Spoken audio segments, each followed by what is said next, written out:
Heil og sæl kæru hlustendur og verið velkomin í hlaðvarpið með lífið í lúkunum. Þar sem að þáttur dagsins fjallar fjárhagslega heilsu, þá langar mig að byrja því að þakka altis.is fyrir að styðja við bakið á mér og minni á að þið geti nýtt ykkur kóðan heilsuerla til þess að fá 20% afslátt af Under Armour og Mizuno vörum út október. Viðmælandi minn í dag sko ekki að vera endanum. Það hann Björn Berg Gunnarsson, viðskiptafræðingur með meiru, en hann starfar við það að hjálpa fólki við að bæta fjárhagslega heilsu sína. Hann heldur einnig úti heimasíðunni björnberg.is og með persónulega fjármálaráðgjöf. Vertu velkomin, Björn. Takk fyrir kærlega.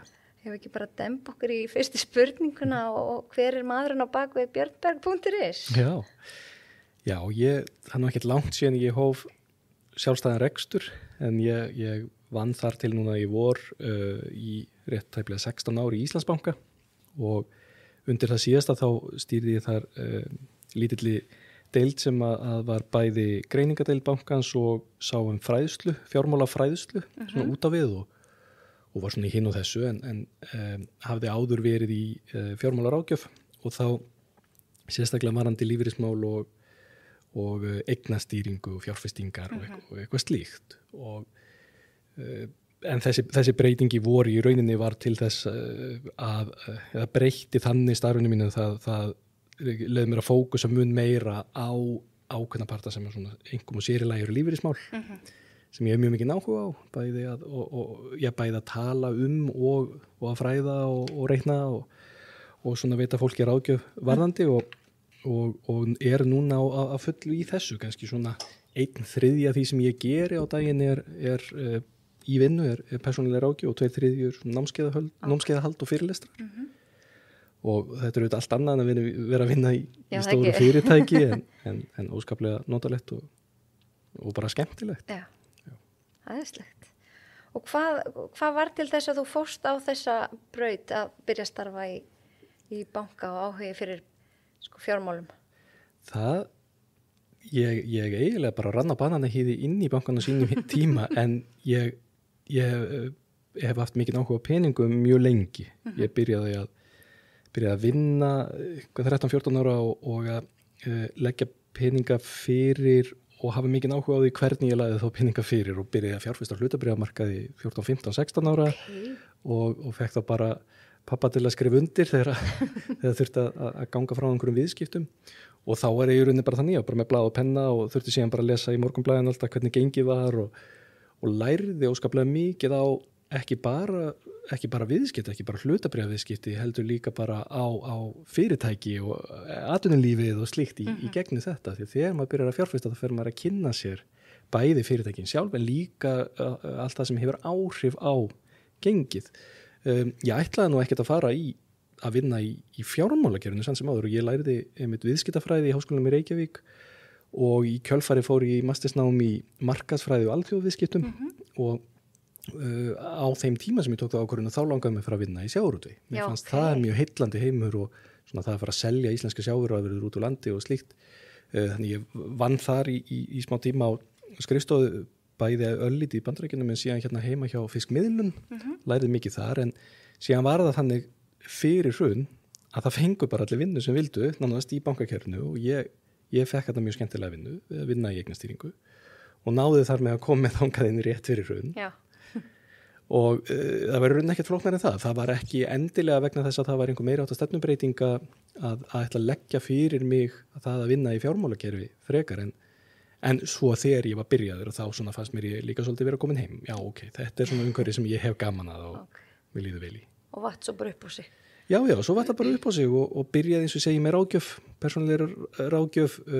Svo fór ég að fræða starfsfólk bankans, fór sem sagt að halda námskeið, sáðum okkurna símentun fyrir starfsfólk bankans, varðandi sérstaklega verðbréf og þá nefndi einhver á einhverjum tímapunkti af hverju erum við bara að kenna okkar fólki þetta, ef við kannski bara bjóða upp á þetta almennt líka. Þá fór ég svona að halda 1 og 1 námskeið, lífeyrismál, hlutabréf, skuldabréf, eitthvað slíkt og það vatt mikið upp á sig og þannig svona komst ég meira og meira inn í það að vera að halda fyrirlestra en með þessari tilfæslu núna að fara aftur í sjálfstæðan rekstur og þá ég svona komin aftur svolítið í ráðgjöfina sem ég hafði ekki kannski verið beint í mörg ár. Nei. En þú hefur svona kannski mestan áhuga á þá? Já, mér finnst ofsalega gaman að geta bæði aðstofa fólk við það að bjarga sér svolítið sjálft með námskeiðum og fyrirlestrum en líka að hitta fólk og taka þátt í að leysa þeirra verkefni vegna þess að þetta bara eins og að leysa þraut. Þetta bara eins og að setjast niður með krossgátu. Já, þetta eru fjármálin, þetta eru réttindin, svona liggur þetta. Sérstaklega varandi lífeyrismálin þá kerfið svo flókið að það þarf bara einhver túlk á milli almennings og kerfisins sem útskýrir annars vegar bara hvað til staðar sem gefur fólk einhver ákveðna hjálpar þeim að ná utanum málið en líka kannski heldur aðeins í hendunar og fólki varandi að taka ákveðnar ákvarðanir og það finnst mér virkilega skemmtilegt vegna þess að það mikil þörf á því til þess að geta komið út þokkalega varandi lífeyrismálin. Það svo mikill ávinningur, það svo gaman að kveðja fólk eftir tíma þar sem að maður hefur mjög augljóslega skilað einhverju miklu fjárhagslegum ávinningi með þessari þjónustu. Það er dásamlegt. En þá komum við kannski svolítið að því aðal spurningunni, hvað er fjárhagsleg heilsa? Því það er nú ástæðan fyrir því ég fekk þið hingað í dag og ég brenn rosalega mikið fyrir það að aðstofa fólk við að bæta heilsuna og fjármál er einhvern veginn oft rosalega viðkvæmt umræðefni. Já. Ég veit ekki hvort það hefur upplifað það eða tekið eftir. Jú, þau eru bara hálfgerð tabú á Íslandi. Það bara, ekki? Jú, það bara má varla tala þetta og líka margir maður bara engan áhuga á því. Það er til dæmis eitt sem er mjög áhugavert. Maður heyri stundum á Íslandi sem er svona þegar fólk að bölva því að það sé ekki verið að kenna börnum þeirra einhver grundvallar atriði varðandi fjármál í skólanum.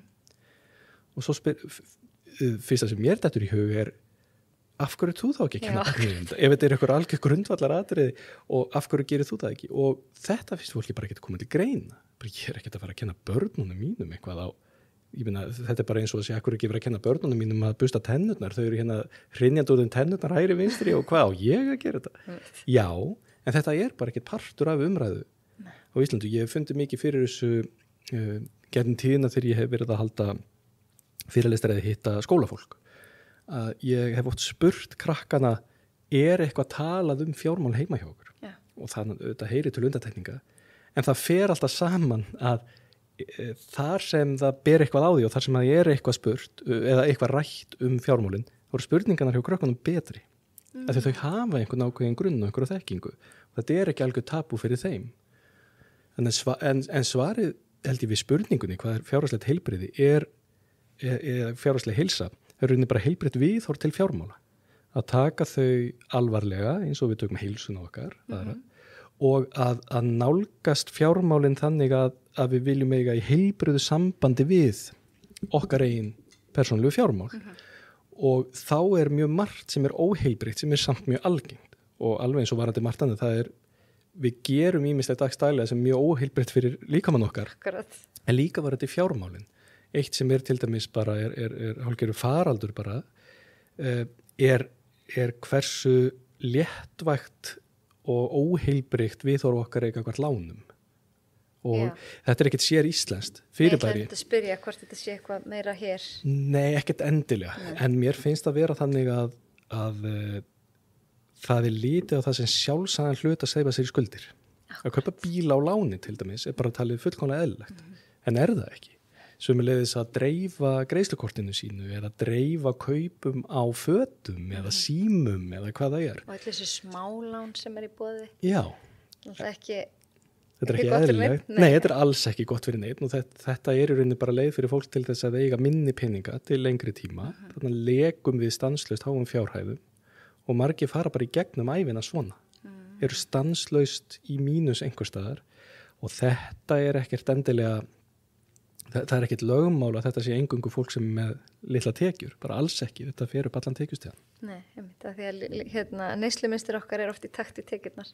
Já, þannig að við lifum oft efni fram þrátt fyrir við séum með mjög góða tekjur eða góða innkoma, maður hefur séð það þá fer fólk bara í ennþá meiri Já, bara neyslu og útgjöld Já, það mjög þannig að þetta svona mjög skýrt og einfalt dæmi fjárhagslegt heilbrigði það hvort að þú hafir aðeins heilbreyðra viðhorf gagnvart lánum en það sem ég að lýsa. Sömuleiðis bara fjárhagslegt heilbreyð byggir oft líka á því að vera búin að sjá fyrir ákveðin tímabil á lífsleiðin og búa sig undir þau og geta tekist á við þau fjárhagslega. Og þá ég að tala kannski fyrst og fremst eftirlaun árin. Erum við almennilega undir þau búin? Já, á Íslandi erum við með mikið í rauninni opinbert batteri sem að tryggja ákveðin grunn í því sem eru lífeyrissjóðanir, Tryggingastofnun og allt þetta. En ef við viljum hafa það eins betra, virkilega njóta eftirlaunárana, þá þurfum við kannski að gera eitthvað aukalega. En það eru mjög fáið sem gera það. Mjög lítið það að fólk sé að búa sig undir það. Það er mjög lítið það að krakkar sem eru kannski að vinna mikið með námi, búa ennþá hjá mig og foreldri sínum, séu að spara fyrir fyrstu íbúð. Þau viljið byrja ekki á því fyrir að þau eru komin út og komin inn á leigumarkaðin til dæmis og geta þá kannski ekkert spara vegna þess að þau þurfa að borga leigu. Og þetta, ég var að segja, nálgunin okkar og almennt hugarfar varandi svona lagað er hægt að mínum að mæla sem fjárhagslega heilsu. Það er mjög fjárhagslega heilbrigt að vera fyrirhyggjusamur, að passa upp, að vera meðvitaður það hvaða tímabil þetta og svo framvegis. Það er mjög óheilbrigt að lifa í rauninni rétt af hver mánaðamót fyrir sig. Akkurat. En því miður erum við flest í því að við erum bara að láta mánaðamótið rúlla og ekkert meira en það. Hvað það þá sem veldur þessu? Það bara að því við erum ekki að hugsa og viljum þetta alveg frá upphafi? Ég held það, já. Ég held það. Ég alveg sannfærður það að ef þetta kæmist meiri tísku og væri í lagi að tala meira þetta og fólk tæki sér stundum hálftíma, ég held að það er raun alveg magnað, maður myndi hugsa sér er til mikils ætlast að fólk kannski setjast niður í klukkutíma á ári? Mér finnst það ekki, mér finnst klukkutíma á ári ekki vera mikið, en ég held að það sé bara ekki þannig endilega. Ég held að það sé í flestum tilfellum þannig að fólk að bregðast við frekar en að búa sig undir eitthvað og díla við eitthvað sem kom upp. Heyrðu, þetta var voðalega skemmtilegt þetta ferðalag, en núna tekur við einhverja nokkra mánuði að þinga að greiða af þessu. Og ég held að þetta sé að ákveðnu leyti menningarlegt að þetta þykir almennt í lagi. Við setjum ekkert út af það ef einhver sem við þekkjum á bíl sem við vitum að ná ekki efni á, eða að fara í ferðalag sem við vitum að ná ekki efni á. Og ef að fólk að fara mjög óvarlega, við erum líka, við gútturum mjög mikið veðmál og hattrætti og alls konar svona bara mjög óskinsama hegðun varðandi fjármál, mjög mikla yfirgengilega einkaneyslu til dæmis, og við höfum heyrt hvað gerist til dæmis í samfélaginu oft ef einhver bendir á svona lagað. Það ætla allt koll að keyra þegar við verðum að tala það að það væri kannski skynsamlegt fyrir fólk að hingra aðeins með ferðir til útlanda. Það bara má ekki tala svona. Þá bara talaði fólk eins og það væri verið að níðast á því að benda á einhvern fullkomlega eðlilegan hlut. Ég tala oft þetta lífsgæða kapphlaup sem svolítið mikið íslenskt. Kannski þetta alls þar annars það líka, en ég upplifði það svo sterkt hér. Þú veist, ég á vinkonu sem kannski menn frá öðrum löndum og þá blandast menningin og þá sér maður það munur. Já. Þannig að... Já, það gríðarlega mikil þörf á því að njóta einhverja ákveðna lífskjara, einhvers ákveðna grunnar, hvort sem að við eigum efnánum eða ekki. Já. Man hefur stundum heyrt þetta, ég heyrði eitt dæmi einu sinni, sem var manneskja sem að augljóslega átti ekki efna á að fara til útlanda, en henni fannst í rauninni henni fannst eiginlega eins og að samfélagið ætti að borga fyrir hana, vegna þess að það væri bara grunn mannréttindi að geta ferið í frí til heitulandana og eitt miklum peningum. Þannig að það væri í rauninni ekki hennar mál á nætti gefni á þessu. En auðvitað mun hún síðan þurfa að díla við þetta setna meira. Þetta er mjög óheilbrigð viðhorf til peninga. Já. Nú er 2 unglingar sem eru báðar komnar á vinnumarkaðinn og maður minn vinnur í fjármálageiranum og er mjög skynsamur. Þannig að þess vegna er svo gott fyrir mig að fá að spyrja þig líka því að ég held þetta sé oft þannig að svo ég var að reyna í hana að annar, ef það er einhverju sambandi, þá sér annar fjármálin. Já. Hann er reyndar alveg duglegur að reyna að fræða mig, en ég hef bara einhvern veginn verið svolítið bara svona, ok, þú veist. En það sem ég ætlaði nú að segja með úlingana, að hann tók bara þegar fengu útborgað, hann tók bara 90% af laununum og setti strax inn á sparareikning. Já. Þannig að þær höfðu bara 10% til þess að nota til að fara í ísbúð eða hvað sem það er að gera með vinnunum. Og ég man að fyrst var önnur bara, hey, byrju, akkur tókstu bara all launin mín en þetta bara svo frábært af því þá áttu bara ákveðna upphæð sem bara skynsamleg, þú þarft ekki að eyða öllum tekjunum þínu þú ert úlingur í, þú veist, þá safnar þér aldrei nein. Þannig að mér finnst það alveg rétt. Og ég bara ótrúlega þakklátt fyrir mannum minn að vera svona skynsamur í fjármálum en ég þekki alveg marga sem eru, eins og þú segir, ekkit kannski endilega spá í að reyna að vera orðin skuldlaus 55 ára eða hvenær sem skilur. Það því miður. Nei, það alveg rétt og mjög mikið það að fólki finnist eðlilegt að borga yfirverð fyrir alla hluti með til dæmis að dreifa reikningi. Já. Og það virkar að selja fólki þetta. Við sjáum það vegna þess að úrvalið hefur aukist mjög mikið. Núna getur að fara þá bara kassan í matvörubúð. Þeir eru búið að taka lán fyrir skýrinu sem þú varst að kaupa. Það stendur bara, viltu borga með ákveðni leið sem að mun síðan dreifa greiðslunum. Af því ef þú ert að nota þessa leið þá ertu væntanlega þeirri stöðu að geta ekki staðgreitt. Og þetta nýtir fólk vegna þess að hugsanlega bara vegna þess að það hugsaður ekki út í það hvað þetta mun kosta. En líka kannski vegna þess að þetta þarna, þetta sett í svona aðgengilegan búning.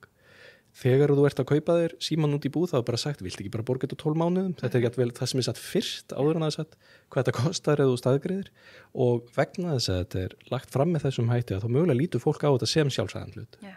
Og svo hjálpar ekki að það eru bara allir aðrir að gera þetta líka. Og þá er bara mikilvægt að maður hugsi sjálfur bara fyrir sjálfan sig, ég ætla ekki að vera svona. Ég veit að það eru allir að gera þetta en ég ætla ekki að gera þetta. Akkurat. Og ég ætla ekki að vera að leka peningum stanslaust og vera stanslaust að borga einhverjum símafyrirtækjum eða böngum eða litlum sjoppum út í bæ peninga í hverjum einasta mánuði ævilangt fyrir einhverju úlpu sem ég keypti einhvern tímann. Akkurat. Eða ferðalag sem ég fór einu sinni. Eða taka með þessu næst í vinnuna, þú veist, það sparar ekkert smá. Akkurat, þú veist, ef þú ert ekki með mötunni, það er að segja, þið skilur, ef þú þarft að fara út í sjoppu eða hvað sem það er bara rándýrt að vera alltaf að versla sér. Ég held að ef við værum duglegir að skrifa niður, bara að taka bláu penna og skrifa niður, ná þannig utan fjármálun okkar, þá væri auðveldra fyrir okkur áttökur á því hverju við eigum ekki efni á. Og stundum það þannig að fólk heldur að það er efni á svo mörg hlutum á sama tíma. Ég er alveg viss það að til dæmis fullt af krökkum sem eru útskrifast úr menntaskóla líta á það sem sín mannréttindi að fá að fara í heimsreisu, alveg saman hvað það kostar, að því að einhver segja að það er svo holdt fyrir alla að fá að skoða heiminn. Já. En ef þú ert að fara í heimsreisu þá ert ekki að fara að geta keyptir íbúð, ekki nema miklu seinna en ella, þú ert ekki að fara að geta verið á bíl líka, þú ert ekki að fara að geta borga fyrir dýrt nám. Þú getur ekki gert alla þessa hluti á sama tíma, en ég held að þessu margir sem halda það. Sem halda, ég ætla mér að fara í þetta nám af því að það er svo góð fjárfesting og það er svo skynsamlegt. Svo ætla ég að fara í þessa heimsreisu vegna þess að það er svo holdt fyrir mig og gott fyrir mig. Svo ætla ég að kaupa mér íbúð vegna þess að það er bara heilbrigt og gott fyrir alla að koma sér þakki yfir höfuð. En það gengur bara ekki upp praktískt. Og þetta fólk verður fyrir mjög miklu vonbrigðum á einhverjum tímapunkti. Þeir átta sig á því að vegna þess að það keypti sér bíl þegar það var engin ástæði til þess að vera á bíl, þá var það kannski að seinka mörg ár möguleikunum að geta keypt sína eigin íbúð eða geta farið í eitthvað skemmtilegt nám. Þetta er svolítið eins og við talaðum varðandi mataræði að þú ert ekki þegar þú borðar súkkulaðistykkið eða hamborgarana eða franskarna hvað sem þú ert ekki að hugsa áhrifin sem margfaldast ef þú gerir þetta hverjum degi í mörg ár. Þá fyrir þetta að hafa áhrif. Þetta er sama með fjármálin. Ef þú leikur á hverjum degi auka penning þá náttúrulega áttu ekkert upp í staði. Nei. Og það er voðalega mikilvægt að mínum að þetta er viðhorf fólk til lána og skulda misjant. En mín skoðun er svo að það var enginn eftir að sjá eftir því að hafa haft það sem prinsip að skulda engum nýtt. Það er alltaf að taka lán fyrir íbúð og fyrir námi en engu öðru, að mínum mati. Mér finnst allt hitt vera í rauninni neyðaráðstöfun. Og ef að það er ákveðið prinsip að fara þá leið og svo sér maður ég ætla ekki að alhæfa með það en svona ákveðin tilhneiging sem við sjáum hjá fólki sem að eignast talsverða peninga. Ég er ekki að tala um einhverja milljarðamæringa, þetta er bara fólk sem hefur það mjög gott. Þetta er fólk sem hefur verið réttum með við núllið bara hverja mánaðamót og hefur safnað þessum peningum í laununum sínum. Ekkert endilega með því að vera í einhverju braski eða eitthvað slíkt eða að fengi arf, heldur bara svona þetta hefur vaxið smátt og smátt af því að fólk hefur verið réttum megin við núllið. Svo hefur það gert þetta í hverjum einasta mánuði og þannig vinnur tíminn með fólki. Eftir því sem tíminn líður og það bætist ofan á þetta og því meira sögur með því hraða vexta og þannig vex auður hjá fólki og eitt lykilatriði og ein forsenda þess að þetta sé hægt er að þú sért ekki að leka út á hinum endanum einhverjum afborgunum og vöxtum.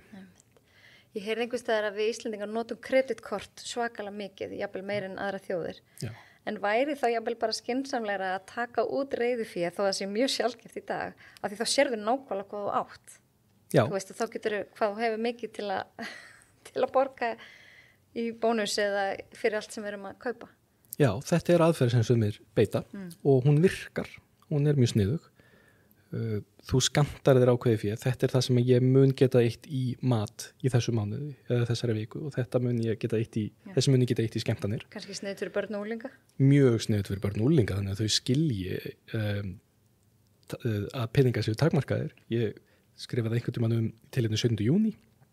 Maður er að nota 7. júní sem tilefni til þess að kenna yngstu krökkunum á að peningar séu takmarkaðir, af því það er mjög erfitt fyrir krakka að skilja þessi ekki endalust á kortinu hjá mamma og pappa og þá lætur maður krakkan fá 1500 kall eða eitthvað og því farin í bæ á 7. júní eða hvert það er og þá skilur krakkin sko, já þú getur fengið blöðru eða þú getur fengið snuð og kandifloss eða þannig að þau skilji sko að það þarf að velja og hafna varandi peninga, en það skammta sér reiðufé mjög sniðugt, sömuleiðis að nota fyrirframgreitt kreditkort eða debitkortin stundum geta verið erfiðari vegna svona takmarkara möguleika í netverslun en samt ekkert endil alltaf, þannig að það að hafa ekki möguleikan á að fara í mínus býr til mjög sterkan sjálfvirkan aga, en svo þetta fjöldi fólk sem nota kreditkort án þess að dreifa nokkur sinni reikningum vegna þess að þetta er bara vaxtalaust lán og það er svo sem allt í lagi fyrir daglega neyslu að nota kreditkort ef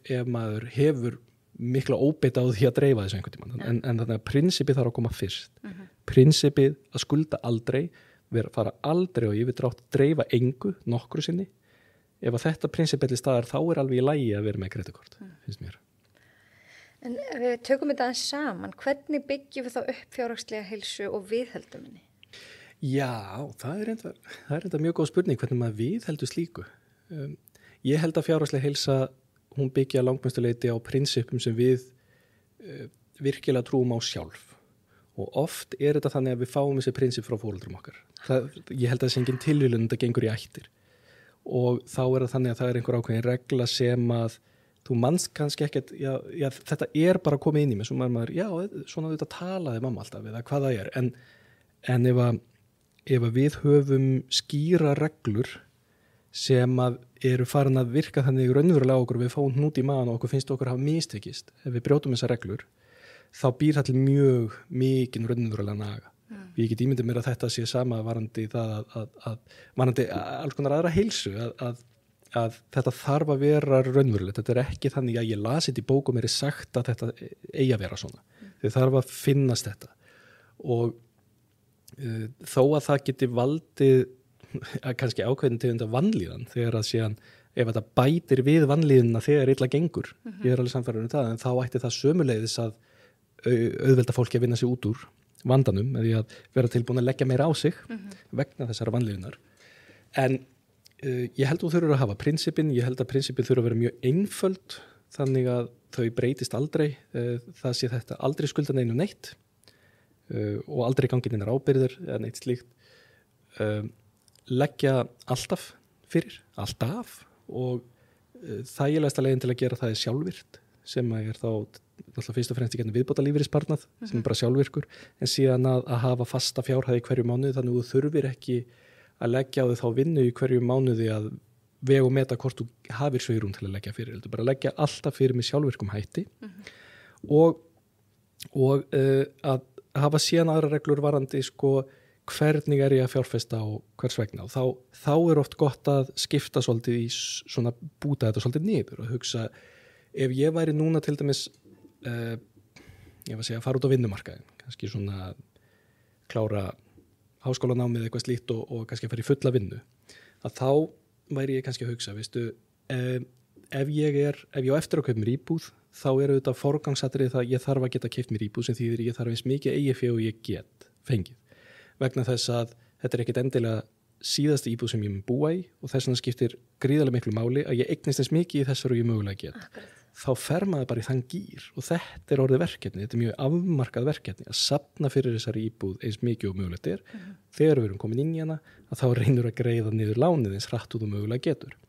og þú finnur raunverulega fyrir ávinningnum af þessu þegar þú sér fyrir þig að þú setja að færast nær einhverju öðru.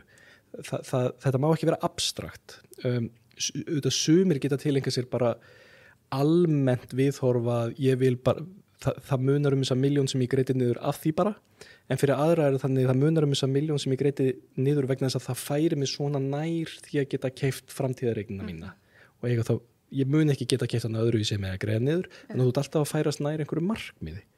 Og ég held að þetta ákveðið viðhorf, þetta ekkert voðalega mikil vinna, en þetta byggir á svona grunnviðhorfum til fjármála sem eru mjög heilbrigð.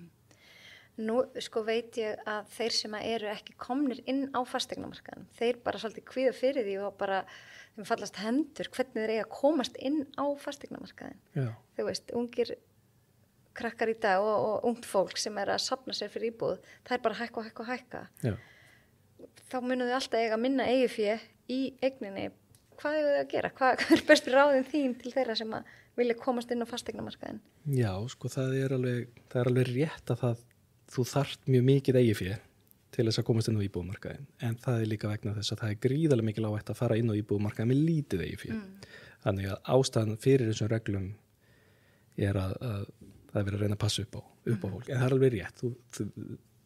Þegar að við höfum farið í gegnum tímabili svo núna á undanförnum missunum þar sem að verðhækkanir hafa verið í rauninni hraðar en sem nemur sparnanum hjá fólki að þá hefur fólk kannski fyrst ákveðinu svona örvæntingu og séð bara eignina fjarlægast. Á móti kemur að vissulega er íbúðaverð orðið alveg svakalega hátt og jafnvel hátt miðað við kaupmátt fólks.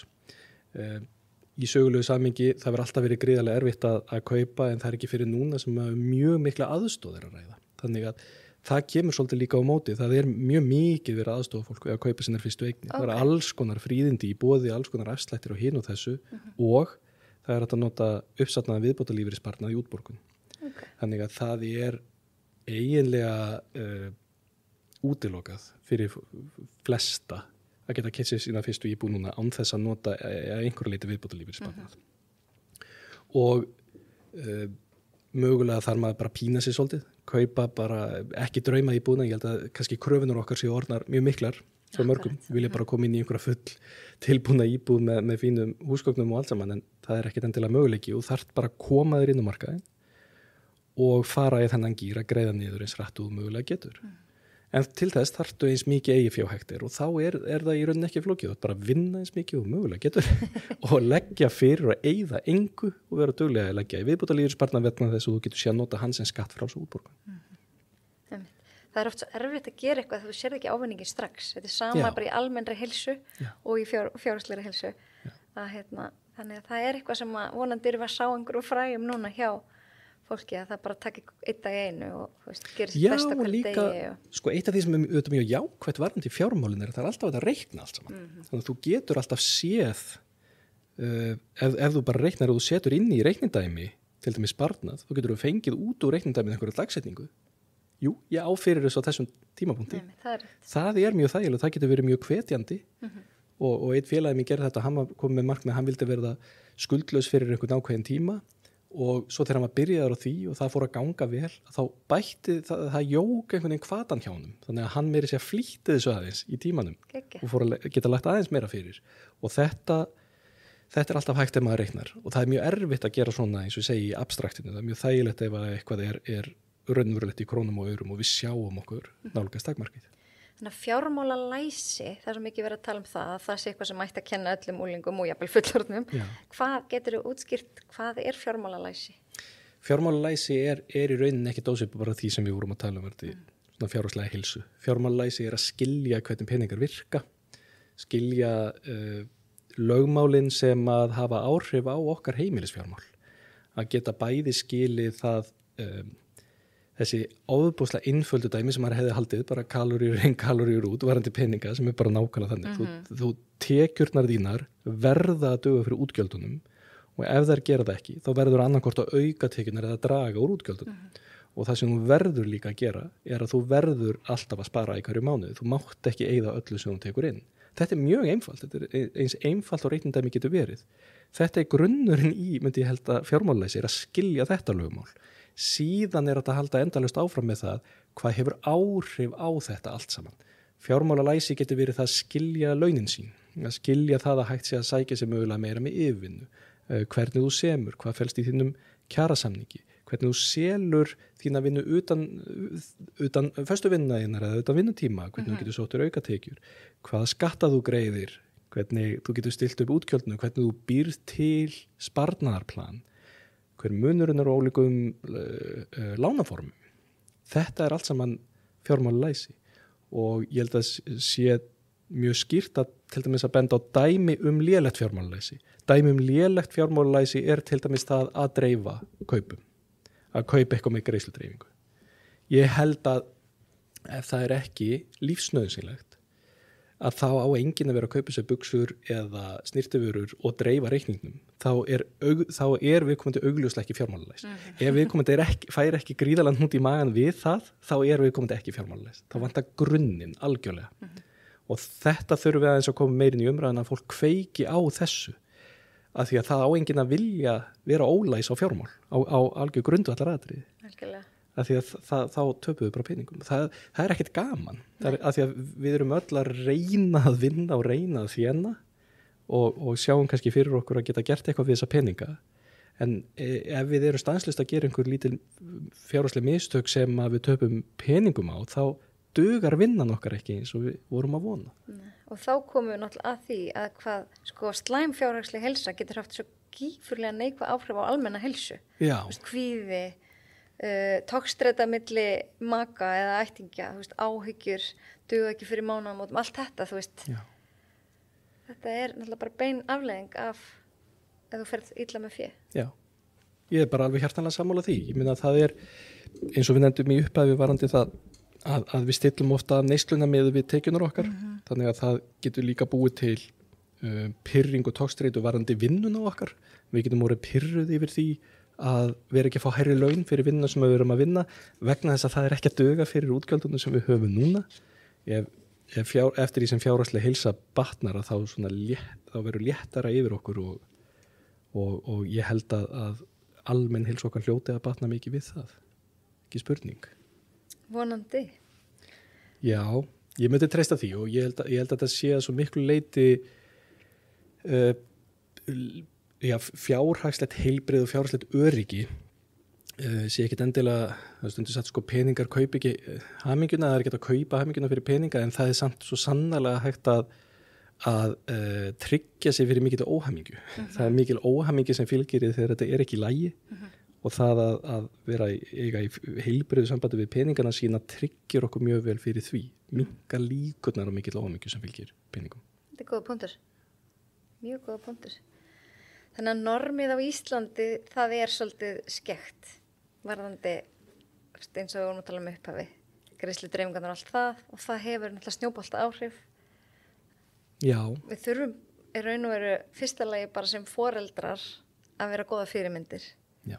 Og svo er kannski ekkit vitlaus hugmynd að kenna þetta strax í grunnskóla, fjármálalæsi. Þó að foreldrarnir eigi náttúrulega að kenna börnunum sínum það.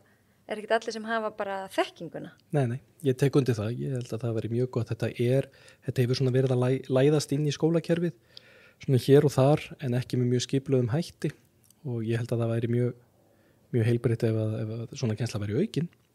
En þetta er að mjög miklu leyti eitthvað sem við lærum heima og einmitt af fyrirmyndum. Og fyrirmyndunar eru oft mjög slæmar sem að krakkarnir hafa varandi peninga vegna þess að til dæmis á samfélagsmiðlum að þá ber mest af þeim ekki bara einhver stórum út í heimildu, líka mörgum hérna heima sem eru mjög óskynsum og óábyrgvarandi sína neyslu og sína útgjöld og þetta eru fyrirmyndir krakkana sem er mjög erfitt þá að ætla að vega einhvern veginn að vinna upp á móti og vinna gegn sína krakkanum að það sé nú skemmtilegra að spara hérna aðeins til þess að geta verið 7 mánuðum fljótari að kaupa sér íbúð einhvern tímann eftir 10 ár heldur en það að kaupa sér einhverja tösku sem að kostar peninga sem maður einhvern veginn skilur ekki verðmæta matið en það er oft vegna þess að við erum gríðarlega mikið velmeðunar samfélag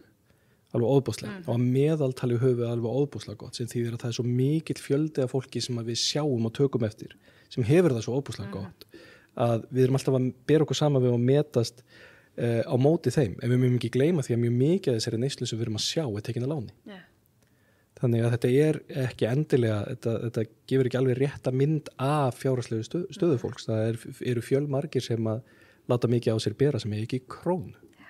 En svo líka finnst mér eins og unglingar sumir gangi 50.000 krónar skóm og eitthvað beltis sko, frá einhverju ákveðnu merki sem kostar bara augun úr og allt þetta. En ég heyrði svolítið skemmtilega sög daginn. Það var fólk sem var á svona skemmtisiglingu. Það er náttúrulega mjög dýrar og þegar þau stoppuðu í einhverjum eyjum þá fór allt þetta ríka fólk frá borði og fór og keypti sér gerfi töskur, Louis Vuitton og hvað sem þetta allt heitir, Gucci og eitthvað. Og einhver spurði, býttu, þú okkar bara gerfi? Já, hvernig heldur ég hafi efnað í skiluru að fara í siglinguna? Já, akkurat. Það var ekki eyða í eitthvað bull. Einmitt. Það er þetta mjög góð punktur. Þú veist, þannig að þú veist, flestir sjá ekki munin á alvöru tösku og gerfi. Nei. Þannig að, þú veist, ef þér er nákvæmlega sama, þá sparaðu þér 40 skall eða hvað sem það er. Algjörlega. Því að auðgatan getur orðið svo svakalega mikla. Þetta er eins og að annarkvort þurfiru eingöngu að gangi í einhverju vegan eða endurnýttu eða notuðu eða þá einhverju algjörlega yfirgengilu og það er náttúrulega ofboðslega skrítið ef að við erum líka að bera saman bara þýfi eða bara falsaðar vörur, bara glæpa menn að selja einhver eða þá eitthvað sem maður á ekkert að vera að skýta sér að sem er allt og dýr. En þetta er svona þörf fyrir neyslu sem er algjörlega tilbúin og er algjörlega óþarfi og ég held að það sé partur af því að þroskast að vera komin á þann stað að þetta býti ekki á okkur og það er oft svona förum aftur á þessu dæmi sem ég var að tala um þennan aðeins sem að taldi að vera rétt sem að geta farið til útlanda alveg óhauði hvort þetta efnaði eða ekki. Ég held að þessi margir sem hugsa þannig bara varandi aðra neyslu. Mér veist þetta bara að vera mannréttindi. Ég ætla bara að eyða svona miklu svo þarf ég að takast á við það seinna. En svona fólk mun kannski alltaf þurfa að eiga við fjárhagsvandræði alveg óháð sínum tekjum, get ég ímyndað mér. Akkurat. Að þetta er afskaplega óheilbrigð hegðun. Og við sem foreldrar þurfum kannski bara að byrja strax, þú veist, allir vinnir minn er að fara í ísbúð, stundu það maður kannski bara vera leiðilegur, en þú ert búin að fara 2 í ísbúð í vikunni, þú veist, líka við, því að þetta er svo algengt að þurfa að taka þátt í öll og gera allt. Það byrja snemma. Já, það er bara mjög erfitt. Ég man að á sínum tíma þegar ég fermdist, þá man ég að það var svona umræða við vorum spura akkur að fermast og það var enginn allavega í mínum hópi sem var að fermast vegna einhverja yfirnáttúrulegra trúarbragða eða eitthvað slíkt. Það var engin kristinn þarna. Það var eingöngu vegna þess að krakkar vildu halda veislu til þess að fá peninga. og þarna var þá auðvitað þannig að það var svo fullkomlega eðlilegt að gera þetta til þess að fá alla peningana. Þannig að það hefði verið óbúslega erfitt að vera eini krakkin sem hefði ekki gert þetta. Og ég skil það sérstaklega á þessum aldri þar sem alla tilfinningar eru miklu meiri og erfiðar að standa á móti straumnum einhvern veginn að þá er mjög skiljanlegt að allir krakkar sem erum að ala upp vilji það sem að allir hinir fá og það stundum þarf maður þá bara að gefa eftir en ef þú elur krakkaninn upp með þetta heilbrigða viðhorf sem ég er að tala kennir í prinsippi varandi peninga bara elur barnið þitt almennilega upp varandi peninga þá verður barnið sjálft fullfært að skilja hvað er satt og rétt og eðlilegt í þessu og ég held að margir foreldrar verði yfirgengilega stoltir af börnunum sínum þegar þau fara að nema þetta á þeim barnið mitt er farið að gera eitthvað skynsilegt eins og eitt dæmi sem ég heyrði sem var sem gerir samning við foreldri sína það að ætla að fara að safna fyrir íbúð það er bara, nú er ég í menntaskóla og ég ætla að byrja hérna að safna, ég er að vinna náttúrulega að leggja fyrir, foreldrarnir þetta var rosalega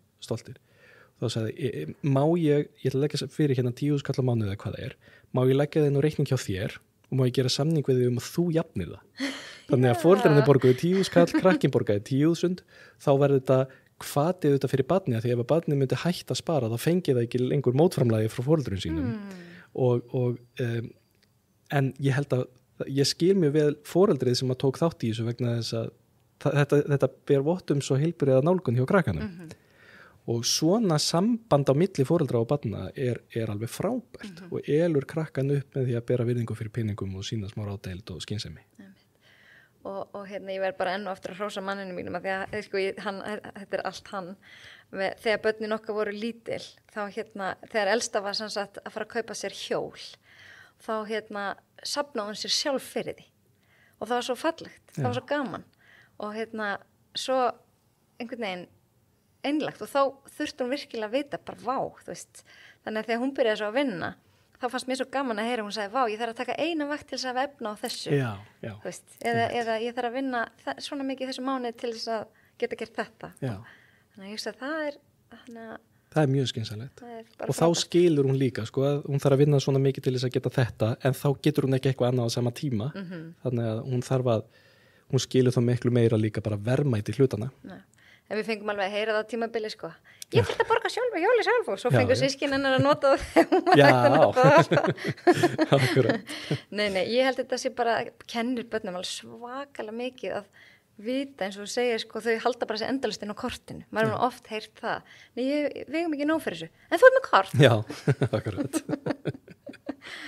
Þannig það svo. En hérna, þú gafst út bók, var það í fyrra? Það var í hitti fyrra, Já. Peningar. Já. Hún fengið rosa góða dóma. Já, takk, það gekk alveg vonum framar. Já. Sko, ég veit að það er alls konar skemmtilegt í sér bók, ég hef heyrt það, þessi skemmtilega nálgun. Er eitthvað sem þú getur tekið eitthvað svona dæmi sem geti tengst fjárhagslegri heilsu eða fjárhagslegri öryggi eða eitthvað svona? Já, það er ég aðeins að róta í kollinum á mér. Sko, bókin er kaflaskipt eftir svona, ég er alltaf að líta á baku tjöldin, þannig að ég er kannski að tala um tónlist eða kvikmyndir eða nýlendu ævintýri eða tölvuleiki eða hvað það er og ég skoða svona áhugaverða sögur og staðreyndir varandi fjármál hliðarnar af þessu. En ég fer sömuleiðis aðeins í peninga og fjármál og slíkt.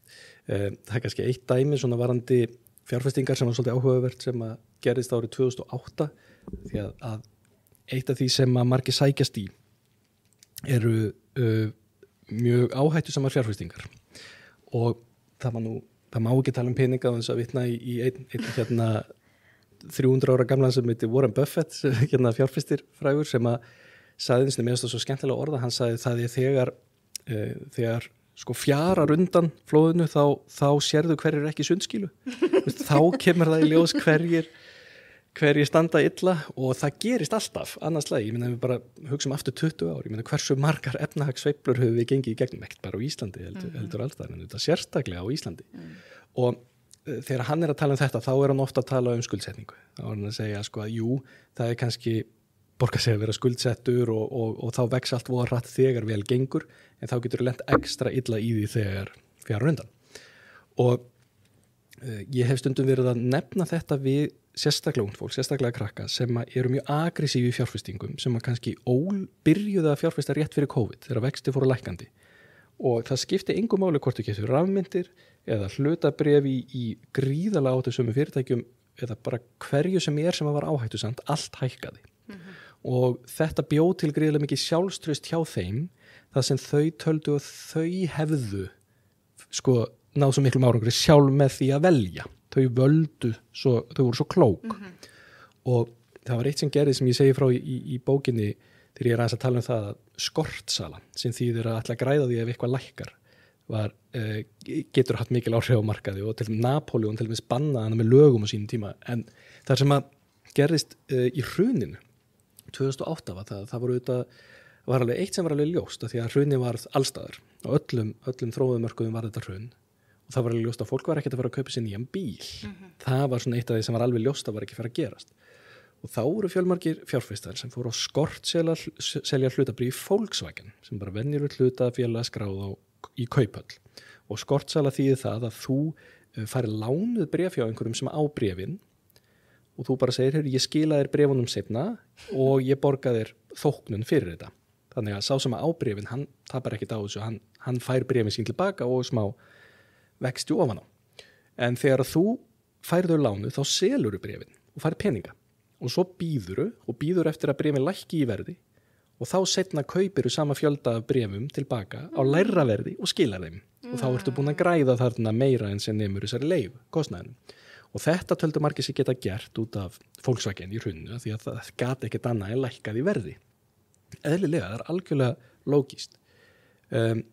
Þetta var hins vegar gert yfirleitt með mjög mikil skuldsetningu líka, en það sem gerðist var að það voru margir að skortselja, svo bara hrunið í fullum gangi og ekkert í fréttum annað en bara hvert landi á fætur öðru að falla, en samt hækkar verðið á Volkswagen. Fólk verður að hugsa, guð minn góður, af hverju þetta hækka? Og svo bara hækkar og þeir sem að hafa skortselt að þeir fara að panika og þeir fara að hugsa, heyrðu, ég að fara að lenda á þeim stað, ég verða að fara að skila bréfunum. Það sem hafði gerst var að það hefði komið í ljós að eigendur þessara bréfa sem að höfðu verið að lána þau voru annars vegar mikið sveitafélög í Þýskalandi sem voru aldrei að fara að selja hlutabréfin sín í Volkswagen, alveg saman hvað gerðist, og fjölskyldat Ferdinand Porsche sem stofnaði Volkswagen. Þessir aðilar eru aldrei að fara að selja bréfin sín, þannig að þau eru ekkert að fara að lækka í verði. Og það þýðir þá líka að það verður ekkert að kaupa bréf tilbaka til að skila, af því að þessir aðilar mun ekki selja þau. Og það sem gerðist þá var það að eftir því sem að þessi skortsalar fóru að panika og reyna að kaupa tilbaka bréf til að skila þeim, þá hækkaði verðið í hvert skipti sem þeir fóru að kaupa tilbaka, því að þeir fóru að bjóða svo mikið í að fá einhver bréf. Þetta vatt upp á sig og var þannig að nokkrum dögum eftir hrun, þegar öll hlutabréf í heiminum voru að hrynja, að þá var Volkswagen á einum degi orðið verðmætasta fyrirtæki í öllum heiminum. Það var ekkert skráð hlutabréf í heiminum, eða hlutafélag verðmætara en Volkswagen, þrátt fyrir að enginn var að kaupa bíla. Og þetta var til þess að fjöldin allur að sjóðum og fjárfestum fór á hausinn, var bara gjaldþrota, eingöngu út af þessu. Og dæmi það hvernig markaði geta hegða sem undarlegum hætti sem eru kannski ekki endilega lógískir og hvernig það getur komið í bakið og fólki að taka mikla áhættu á mörkuðum. Varðandi fjármálalæsi að þá sá þetta enginn fyrir, en núna veit þetta allir að því að það allir búin að læra þessari reynslu og reyna að sjá svona laga fyrir.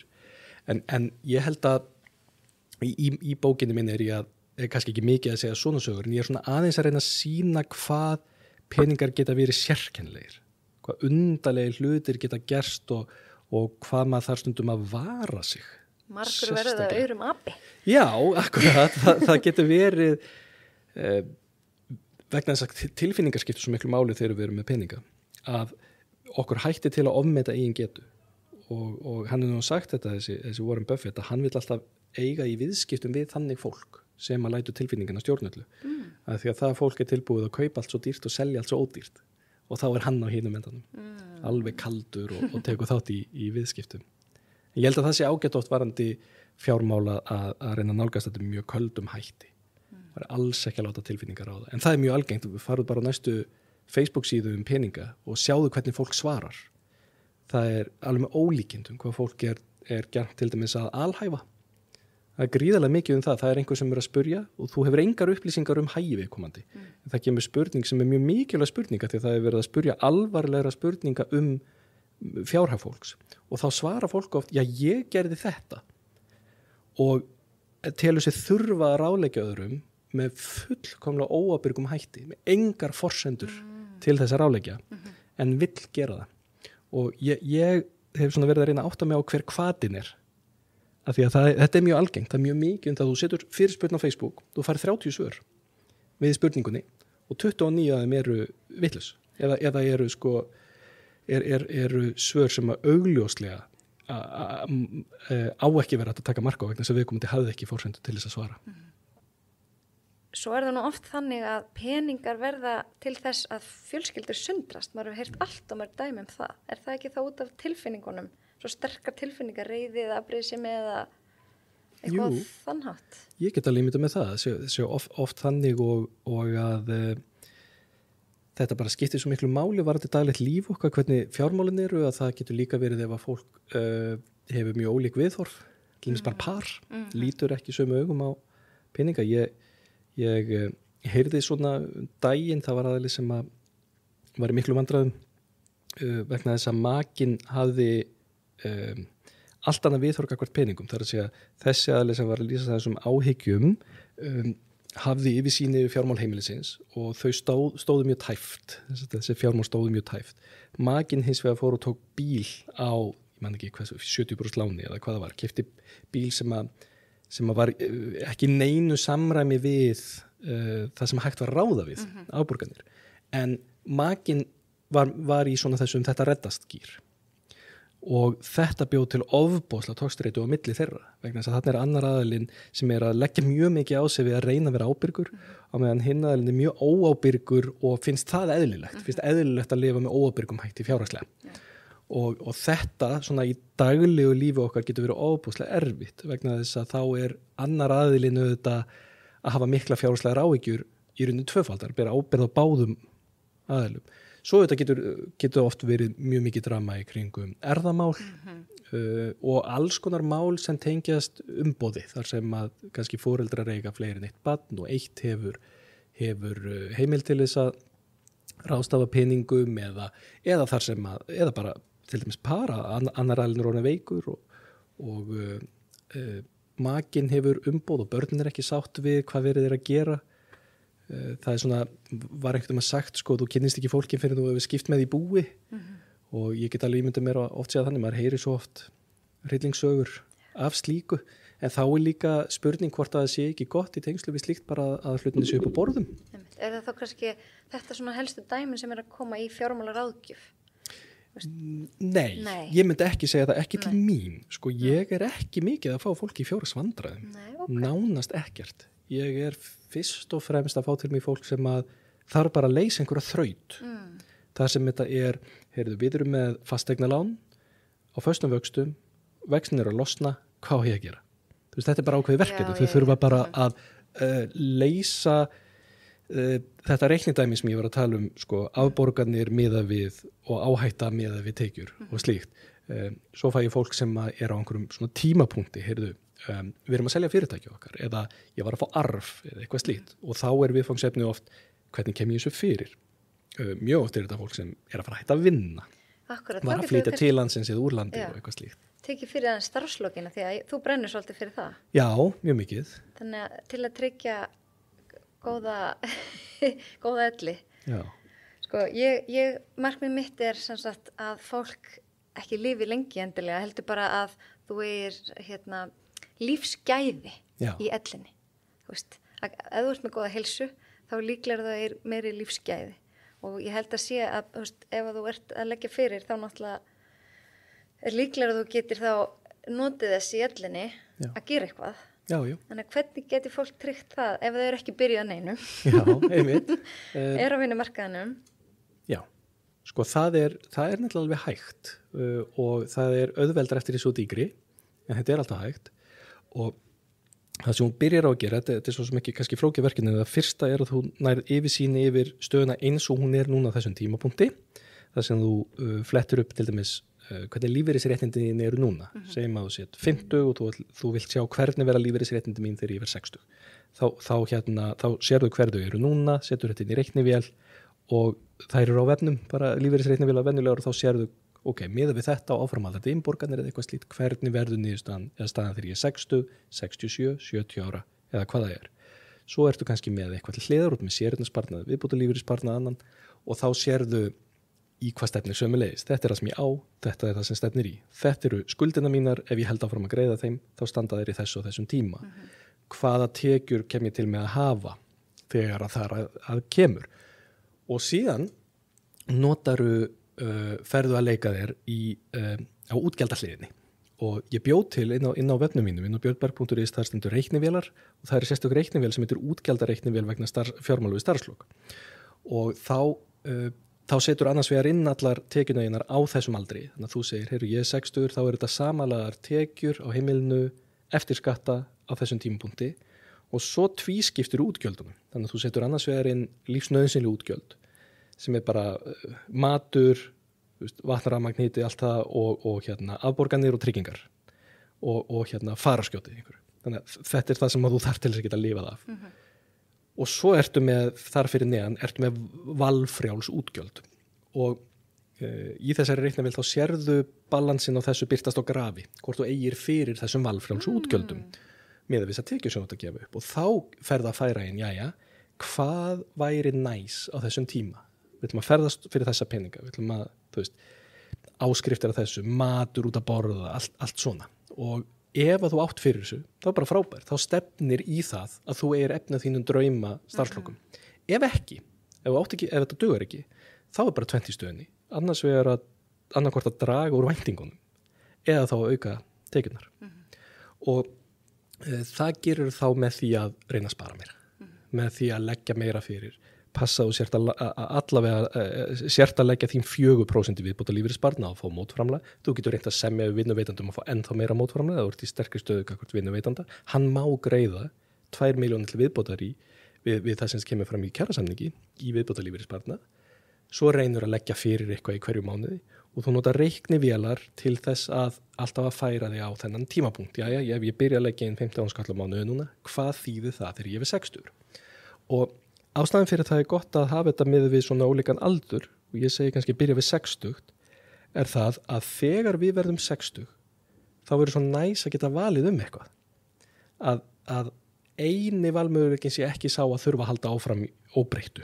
Heldur mögulega að geta minkað eins við þessi vinnu hugsanlega, verið kannski meira í útlöndum, farið í vinnu sem borgar ekki eins vel, skilur að eiga einhverja valkosti, en þessir valkosti kosta allir eitthvað.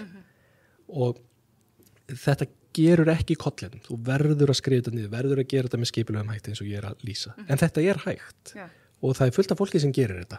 Fullt af fólki sem kveikir á því einhverjum tímapunkti að það þolir ekki að vera hérna í janúar, febrúar, mars, apríl. Það er bara, ég get ekki verið á Íslandi. Jæja, get ég stilt einhverju upp þannig að þegar ég verða aðeins eldri, þá þurfi ég ekkert að vera hérna á þessum ástíma. Já, hvað kostar það á ég fyrir því?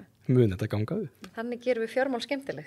Algjörlega, ég held að þau verði alltaf skemmtilegust þegar við sjáum markmiðið með skýrum hætti. Af því að þar kemur hvatinn fyrir því að leggja eitthvað á okkur í dag kemur frá því að seinna meir munum við græða miklu meira. Munum hagnast, þetta við að senka, við erum að fórna einhver í dag fyrir miklu meira ávinning seinna. Fjárfesta í heilsunni, fjárfesta í ellinni. Algjörlega. Ég hef aldrei hitt einustu mannesku sem hefur séð eftir að hafa sparað aðeins meira. Nei, aldrei. Eða skuldað aðeins minna. Ég held að þetta fólk sé ekki til.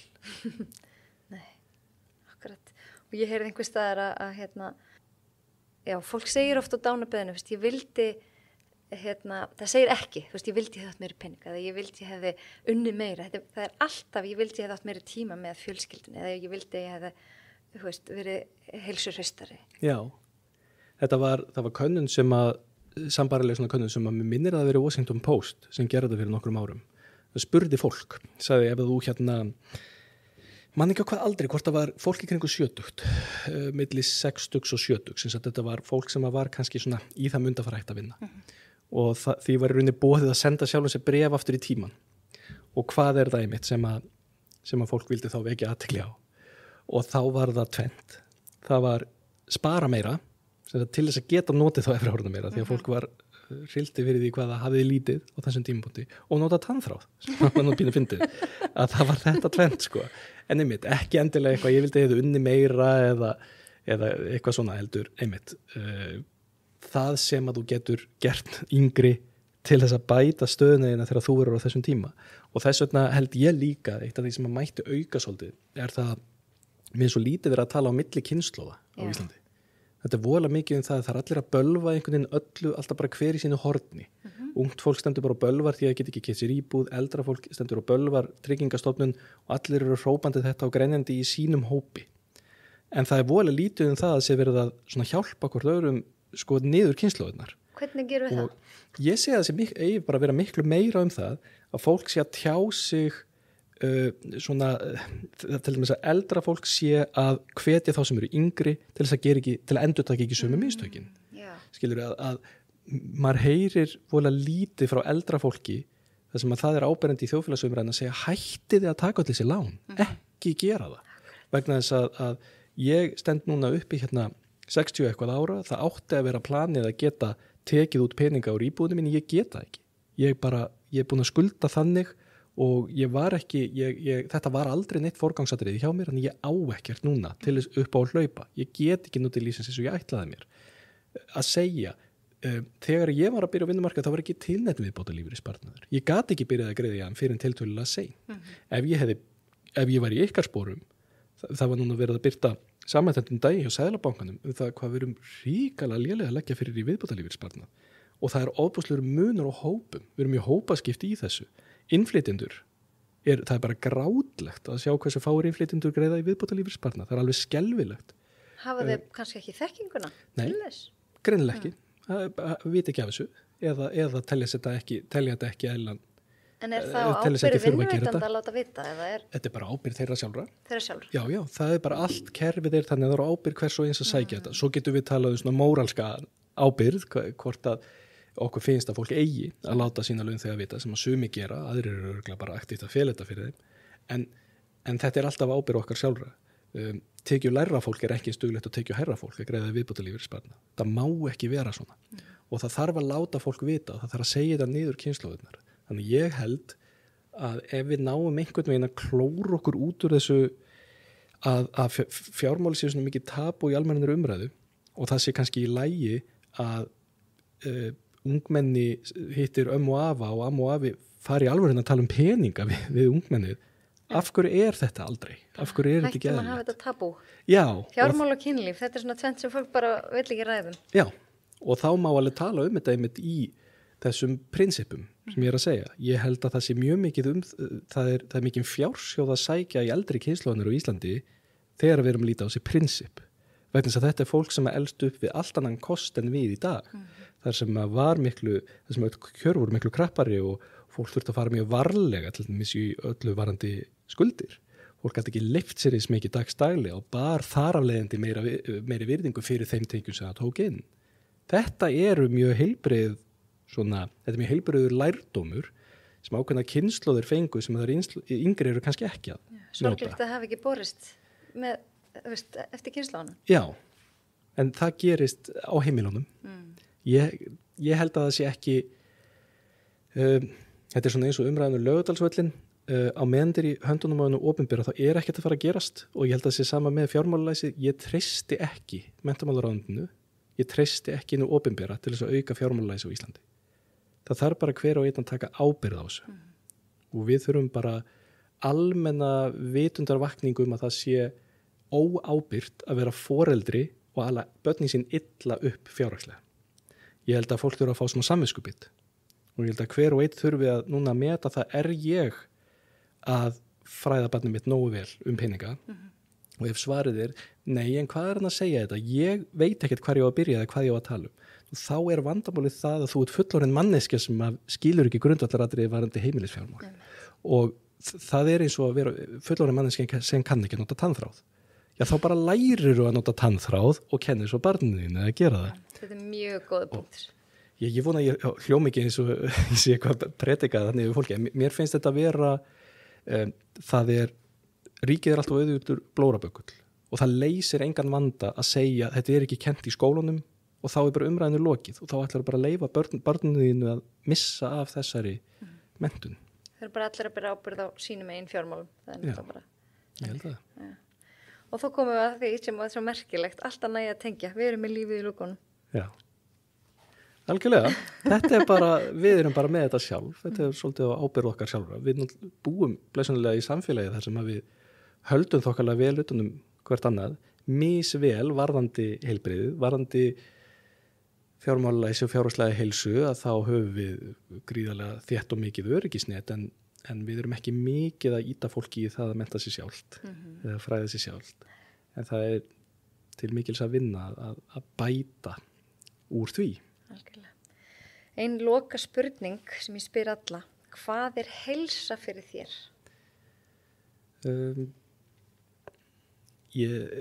Ætli heilsan sé ekki að ná annars vegar að draga úr líkunum á áföllum og hins vegar að geta notið lífsins án truflana. Skilur að hvort sem það er varandi líkamlega heilsu eða andlega eða fjárhagslega, þá er þetta svona að hlutinni séu í nægu lagi til þess að þú getur notið alls annars. Að því að ef eitthvað að þessu er í miklu ólægi þá hefur ekki tækifæri eða færi á að njóta hins. Þetta hangir í rauninni allt saman held ég. Það þurfa allt saman að vera í lagi annars getur allt saman verið í ólægi. Allt þetta jafnvægi sem við þurfum að finna. Já.